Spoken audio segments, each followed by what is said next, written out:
Teks narasi.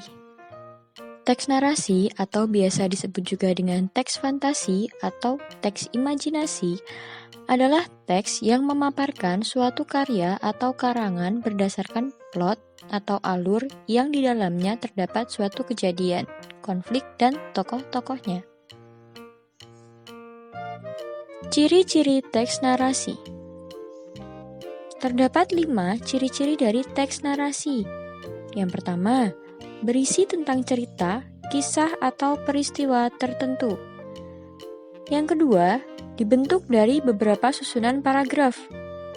Dan yang ketiga, memiliki kronologi yang jelas atau alur ceritanya jelas. Yang keempat, terdapat peristiwa atau konflik. Yang kelima, memiliki unsur-unsur pembentuk. Unsur-unsur teks narasi.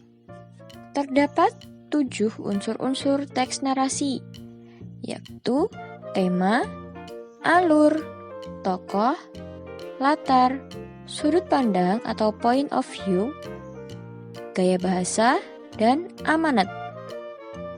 Tema adalah gagasan yang menjalin struktur isi cerita. Tema suatu teks cerita imajinasi menyangkut segala persoalan yang berupa masalah kemanusiaan, kekuasaan, dan kasih sayang. Kedua adalah alur. Alur adalah pola pengembangan cerita yang terbentuk oleh hubungan sebab akibat. Di dalam alur terdapat rangkaian peristiwa. Secara umum, jalan cerita atau rangkaian peristiwa di dalam cerita terbagi ke dalam bagian-bagian berikut. Diawali dengan pengenalan situasi cerita. Di sini, pengarang memperkenalkan para tokoh, menata adegan, dan hubungan antar tokoh. Selanjutnya, pengungkapan peristiwa. Di sini disajikan peristiwa awal yang menimbulkan berbagai masalah, pertentangan, ataupun kesukaran-kesukaran bagi para tokohnya. Selanjutnya, adanya konflik.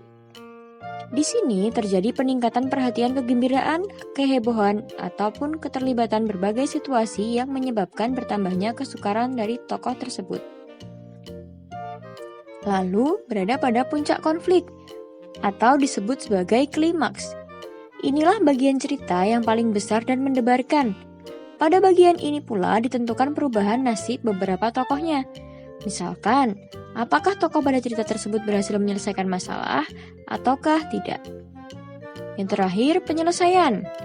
Di sini berisi penjelasan tentang nasib-nasib yang dialami tokoh setelah mengalami peristiwa puncak tersebut. Namun, ada pula cerita yang penyelesaiannya diserahkan pada imaji atau pemikiran pembaca, sehingga akhir cerita dibiarkan menggantung tanpa penyelesaian. Unsur yang ketiga yaitu unsur tokoh. Penokohan adalah cara pengarang dalam menggambarkan karakter tokoh-tokoh. Ada berbagai cara untuk menggambarkan karakter tokoh. Cara-cara tersebut adalah sebagai berikut. Yang pertama, menyebutkan secara langsung.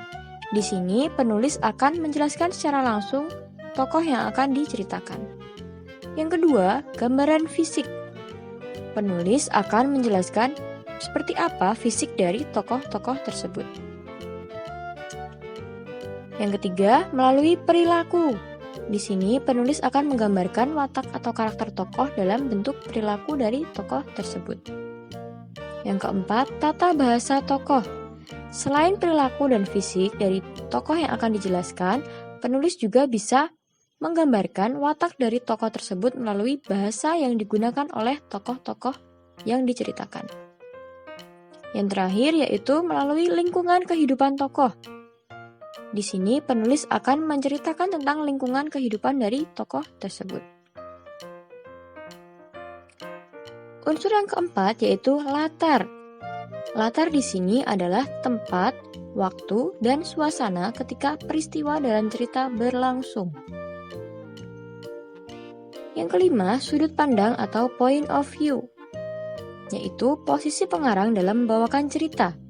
Dibedakan menjadi 2, yaitu sebagai orang pertama dan sebagai orang ketiga.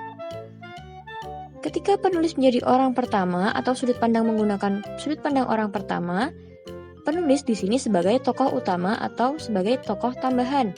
Jadi penulis masuk langsung dalam cerita. penulis mendapatkan peran dalam cerita tersebut. Sudut pandang yang kedua yaitu sudut pandang sebagai orang ketiga. Di sini penulis sebagai pihak yang serba tahu atau sebagai pengamat. Di sini posisi penulis adalah menceritakan segala isi dari teks dan penulis tidak masuk dalam peran cerita tersebut. Unsur yang keenam yaitu gaya bahasa. Gaya bahasa berfungsi menciptakan suatu nada atau suasana tertentu yang mampu memperlihatkan hubungan dan interaksi antara sesama tokoh. Bahasa dapat pula digunakan pengarang untuk menandai karakter tokoh. Karakter jahat dan bijak dapat digambarkan dengan jelas melalui kata-kata yang digunakannya. Demikian pula dengan tokoh-tokoh yang bersangkutan. Unsur yang terakhir yaitu amanat. Amanat merupakan ajaran moral atau pesan yang hendak disampaikan pengarang kepada pembaca melalui karyanya. Tidak jauh berbeda dengan bentuk cerita lainnya, amanat dalam cerita imajinasi akan disimpan rapi dan disembunyikan pengarangnya dalam keseluruhan isi cerita. Oleh karena itu, untuk menemukannya tidak cukup dengan membaca 2 atau 3 paragraf, tetapi harus menyelesaikannya hingga tuntas. Nah, di sini Bunda sudah menyediakan sebuah contoh teks narasi.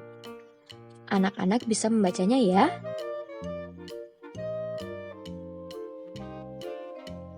Nah, dari teks narasi yang Bunda contohkan tadi, kita akan belajar mengidentifikasi unsur-unsur yang ada pada teks narasi tersebut. Berikut pembahasan unsur-unsur teks narasi tersebut. Yang pertama, kita akan melihat dari temanya. Nah, temanya di sini adalah tema kekeluargaan. Selanjutnya, kita akan melihat alur. Kita awali dari pengenalan situasi cerita. Pengenalannya diawali pada di sebuah kerajaan megah terdapat 2 orang bayi perempuan, yaitu putri dari raja dan ratu dan juga seorang bayi kecil yang tak berdaya yang ditemukan di depan gerbang istana. Selanjutnya, pengungkapan peristiwa. Di sini, Putri Aisyah dan Putri Lestari seperti saudara kandung. Meskipun ternyata Putri Lestari bukanlah anak kandung dari raja dan ratu. Ketiga, menuju konflik. Nah, di sini Putri Aisyah terlihat lebih cantik daripada Putri Lestari. Lalu muncullah puncak konflik atau klimaks.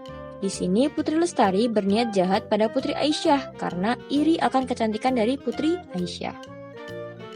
Sehingga Putri Lestari berniat untuk menyiramkan air panas pada Putri Aisyah.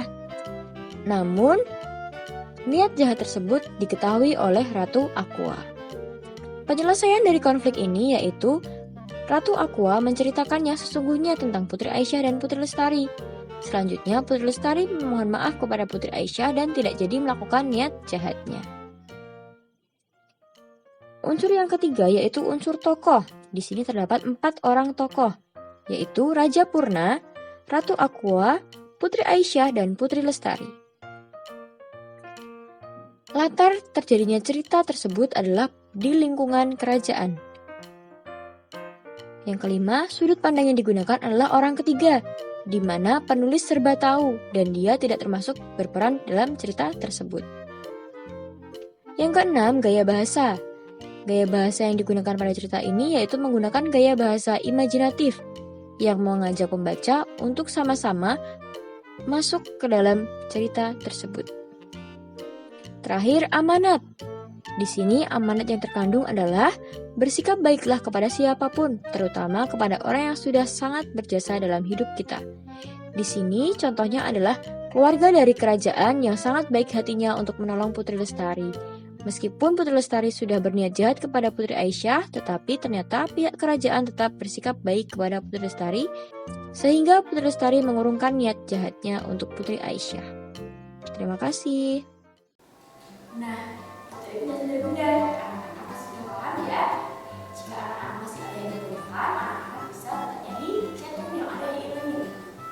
Untuk mereview mata pelajaran pada hari ini, bunda ada tema untuk anak-anak yang harus diselesaikan. Jangan lupa dikerjakan ya. Nah, kita akhiri pembelajaran pada hari ini dengan doa terlebih dahulu. Before we close our lesson today, let's pray together. Alhamdulillahirabbil alamin. Semoga yang kita pelajari hari ini dapat bermanfaat ya. Kita akhiri. Assalamualaikum warahmatullahi wabarakatuh.